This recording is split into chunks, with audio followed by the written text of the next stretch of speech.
quick drive just out of Perth lands you at the historic Yulebrook homestead. This homestead overlooks a small ephemeral lake and is in an area rich with Noongar and European history.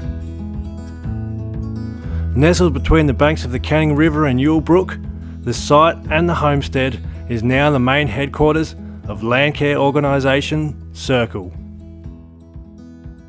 We're a Landcare organisation, so we look after basically the south of the river in Perth, so all the way from sort of Fremantle down to Rockingham, across to Armidale, up to Belmont. So it's all about sort of restoration, so looking after rivers, creeks, wetlands, the river of course, bushland areas, to make them a healthy place for animals and plants to live and good places for people to go and recreate as well.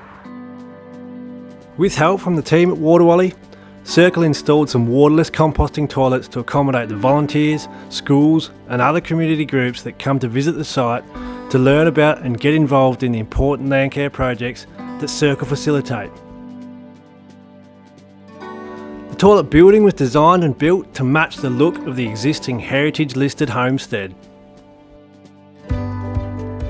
We went with a composting toilet because we are very close to a number of waterways here on this property. So we've got some wetlands right beside the office location where we are at the moment. We've got Yulebrook, which runs through not far from here as well, and of course Canning River down the end of the road. All of our toilets here on site are actually composting toilets, and the idea is we just want to be able to protect the waterways that are in these areas. And yeah, we're hoping that in a couple of years' time we'll be able to actually use that compost in our gardens here. I guess most of the comments are from kids who just think it's a novelty and something great, a different way to use a toilet. The site has 3 Clovis Multrum composting toilets, 1 in the main homestead and 2 in the newly built outhouse building. The toilet setup provides the required facilities to accommodate people visiting the site while protecting this sensitive wetland environment.